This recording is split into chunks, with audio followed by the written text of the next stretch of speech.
Hey guys, this is Chris from Deus Ex Machina, and we are talking about the future of my company moving forward. We just released the Affinity novel, which concludes my creative responsibilities for the project.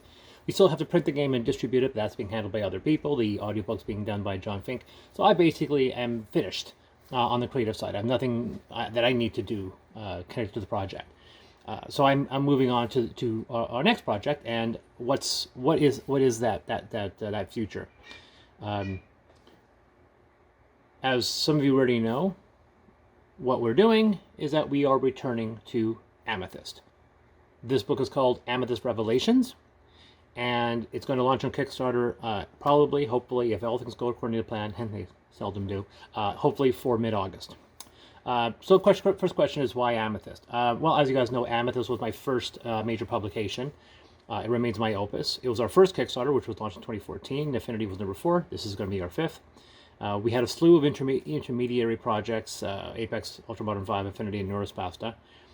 So I'm really hoping to, and very eager to return to this IP, which is I have a bunch of other projects that I'm hoping. So after this, if Amethyst ends up doing well, I hope to return to Neurospasta and Apex and potentially approach some of these other long-term projects that I want to develop, like Heavenfall, for example.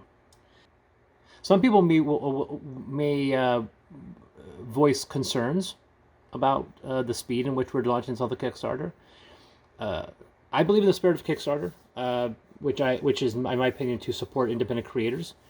Deus Ex Machina is not a large company. It only has one full-time employee, me. And our success is always dependent on our next project. We don't have the capital or the infrastructure to work on a project that may not succeed or wait for a previous one to deliver before we move on. Now, this wasn't always the case. I used to publish products all the time, but during those occasions, I had a full-time job, whether it be working in retail or working in management of retail. And that's not the situation anymore. I'm a full-time writer, so I have to constantly work forward and constantly try to gain the revenue required so I can continue working on this.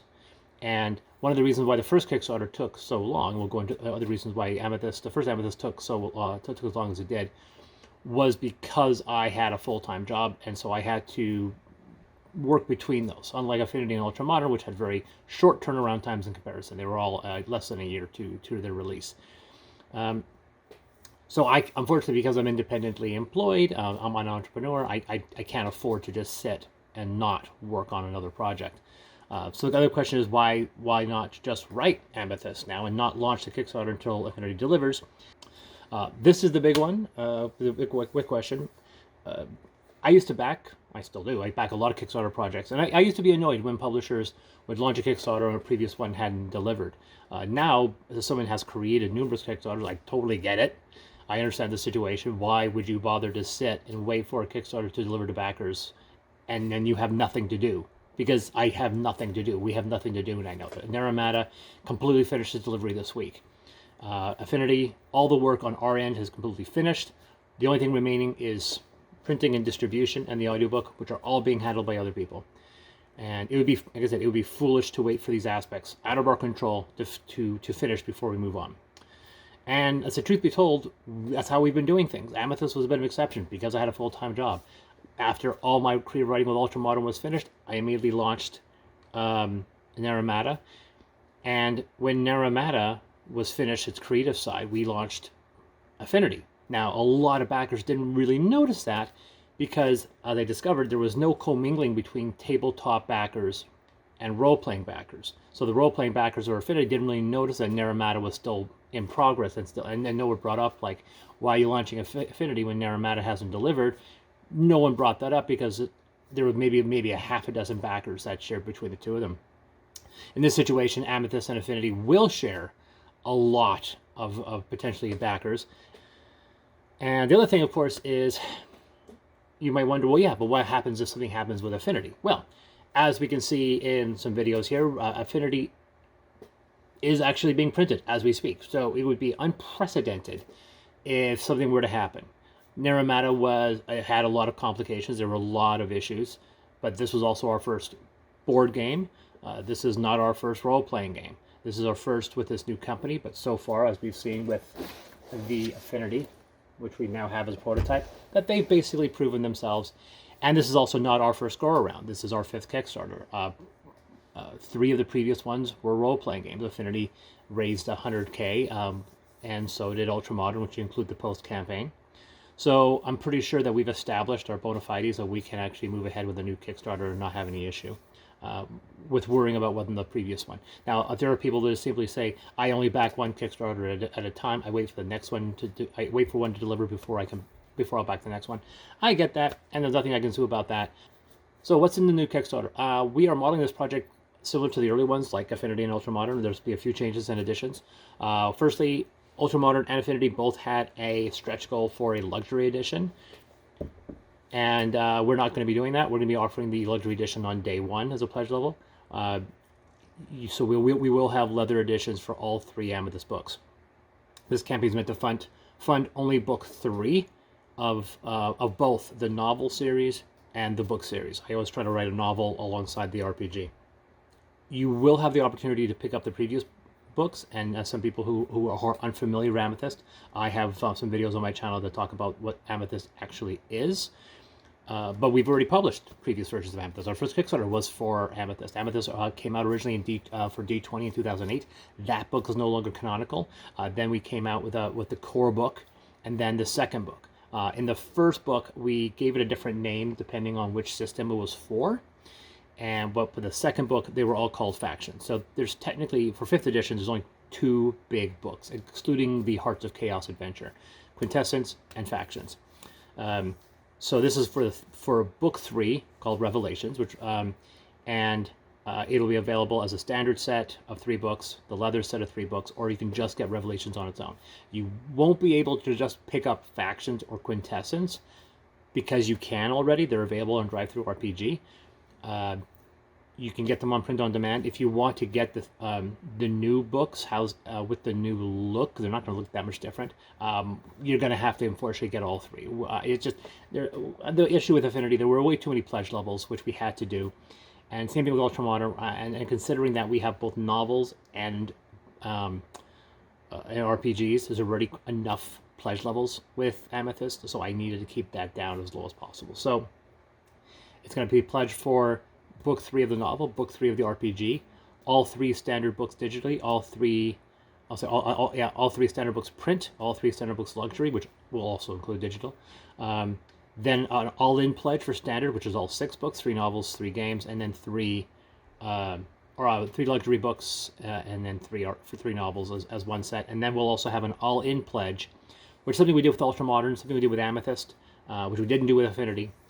Just because of the logistics and some creative reasons as well, where people are going to be given the opportunity to have one of their Amethyst characters illustrated. And then they will also have a signed plate, which they can then print up. And that's going to be a special all-in pledge for those people. It's only going to be available for the luxury pledge. It's going to be a premium price just for those people who want to spend that kind of money. So other stretch goals will include a combination of digital physical rewards, mostly artwork and content. This is also something replicated from Affinity and Ultramodern. There's a lot of ideas I want to do for Revelations. One of the ones I want to do is I want to rebuild the traditional fantasy classes to give them a new approach, something that's outside of the box, thinking outside the box, outside of 5e architecture. Physical stretch goals will include same things with Amethyst same thing with Ultramodern and Affinity. Spot UV, satin bookmark, metal corners for the luxury, and higher paper count. We've also had some other ideas: unlockable Amethyst only GM screen, stickers, pins, and a couple other ideas that we don't want to release yet because I don't want people to get excited, and I don't want to get myself excited for something in case we don't reach that stretch goal. This campaign has more stretch goals than any of the other ones, so I don't want to get too much into it for now. And like I said, there will be digital-only pledges as well for Amethyst, so if you just want the digital books, you can also get that. The other question people might have, especially if you have looked at Amethyst before, is will this support the other systems? The answer is no, because obviously if you look at the Amethyst selection, you'll see something like 20-some books, because we have all of the core and factions are available for Fate 13th Age, Savage World, Pathfinder 4th edition, and 5th edition, as well as the original D20.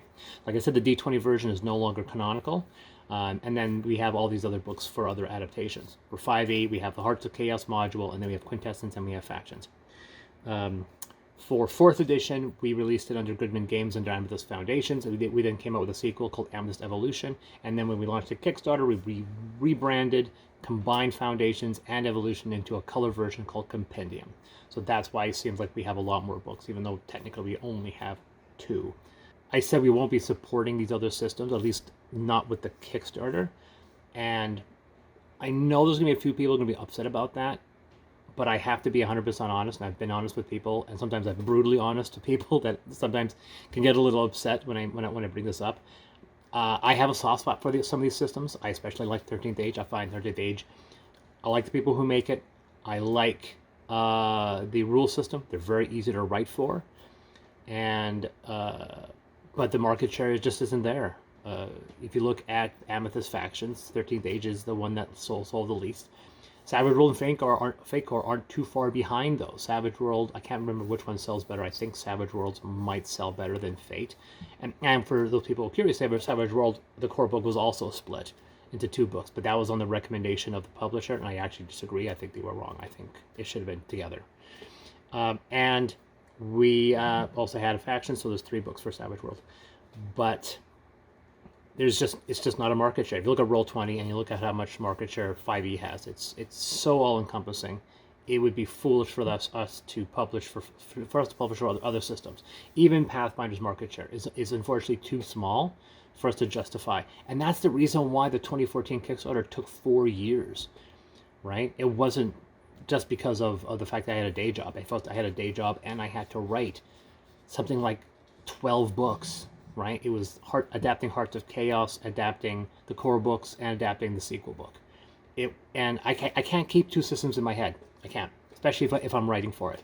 I have to basically decompile and unlearn a system to relearn a new system. Otherwise, I start commingling ideas in my head, and it all starts coming out as nonsense.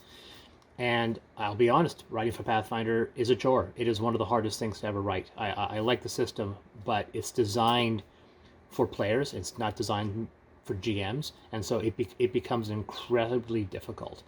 I would rather write 13th Age, 4th edition, 5th edition than I would for Pathfinder. And don't get me started on the fact that Pathfinder split their own community with 2nd edition. And I'm certainly not going to write a version of Amethyst for both basic Pathfinder and the 2nd edition. And then people are going to ask me if I'm going to adapt it for Starfinder. There's just no market reason to do so. And I'm sorry to say that the situation has changed. 10 years ago, maybe I would have published it for multiple systems, but I also would have tempered my expectations of how much money we can make. We're at a situation now where 5th edition books can make a lot of good money, enough so I can justify doing this for a living. Have I completely eliminated writing it for those systems? No, I haven't, but I'm not including them in the Kickstarter. The Kickstarter will be just for the 5th edition only. If there's enough demand, and if the 5e Kickstarter does succeed, maybe we will return and look at these other editions. But for right now, we are just doing the 5e books. As I said, people have asked, can we acquire books 1 and 2, Quintessence and Factions, on their own? They will be add-ons, but they won't be pledge levels. So if you do just want to get into Quintessence and you don't want to get anything else, your best course of action is to go to Drive-Thru-RPG, because my other previous books are there anyway. We're going to have a lot more in the next little bit. The campaign's being built now by Jason Bowles, who did the work on Naramata. Nick has done the 3D renders, which you can see here. And we'll have more information as time goes on. But for now, I'll leave it at that. If you have any questions or concerns, please post them in the comments, either in Kickstarter, Facebook, or on YouTube, and I will address them. But like I said, this is something that we want to move forward. We want to move on to the next project. I think the Amethyst is the right course of action. Anyway, guys, this has been Chris from Deus Ex Machina.